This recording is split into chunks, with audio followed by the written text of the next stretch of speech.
कहानी का नाम दीवारों में फुसफुसाहट। कैमरा धीरे धीरे एक धुंधले कमरे में जूम करता है। कमरे में एकमात्र आवाज़ घड़ी की सॉफ्ट टिक टिक है। कमरा भयानक रूप से शांत है। क्या आपने कभी महसूस किया है कि कोई आपको देख रहा है जब आप अकेले होते हैं? यह मेरी कहानी है जो एक ठंडी शरद ऋतु की रात शुरू हुई जब मैंने अपने नए अपार्टमेंट में कदम रखा। कैमरा एक खाली अपार्टमेंट के हॉलवे में कटता है जहां लाइट झपक रही है। कोनों में परछाइयां हिलती हुई नजर आती हैं। मैंने सोचा था कि यह एक ताज़ा शुरुआत होगी, एक नया घर, एक नई जिंदगी। लेकिन जब से मैंने अंदर कदम रखा कुछ सही नहीं लग रहा था।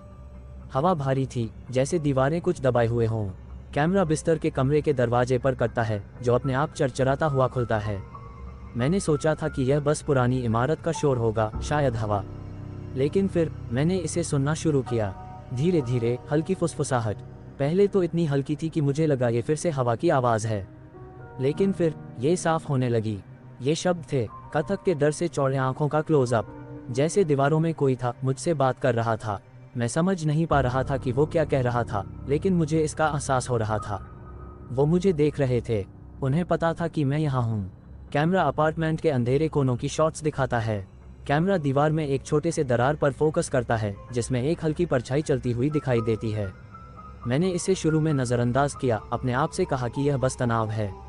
लेकिन एक रात ये और भी बुरा हो गया। मैं जागा और फिर से वही फुसफुसाहट सुनाई दी, इस बार ज्यादा जोर से। अब वो सिर्फ शब्द नहीं थे, अब वो आदेश थे।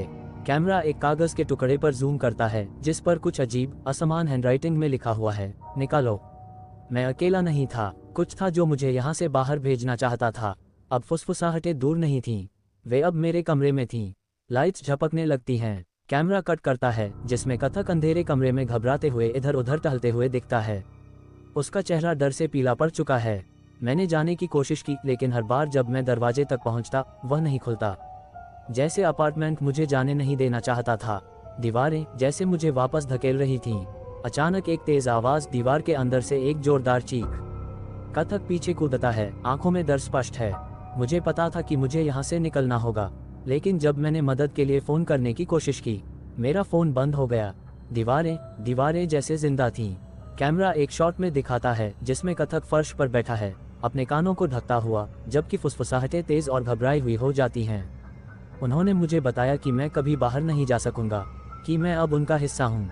और जब मैंने आईने में देखा तो मैं खुद को पहचान नहीं पा रहा था।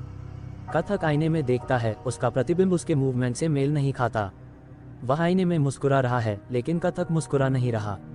मुझे नहीं पता कि मेरे साथ क्या हुआ, मुझे नहीं पता कि कितना समय बीत चुका है, लेकिन फुसफुसाहटें अब हर दिन हर रात तेज हो रही हैं। मैं दीवार का हिस्सा बनता जा रहा हूँ। कैमरा धीरे धीरे जूम आउट करता है जिसमें कथक का प्रतिबिंब अब भी असामान्य रूप से मुस्कुरा रहा है। उसकी आंखें चौड़ी हैं और वह बोलता रहता है, लेकिन ये स्पष्ट नहीं है कि वह खुद है या दीवार में छिपा कोई अस्तित्व। अगर आप फुसफुसाहटें सुने तो ध्यान न दें, रुके मत, वे आप तक भी पहुंचेंगे। स्क्रीन झपकता है और फुसफुसाहटें तेज हो जाती हैं, लगभग बहरापन जैसी, जैसे स्क्रीन काले में बदल जाती है। योजक चिन्ह, योजक चिन्ह, योजक चिन्ह। समाप्त।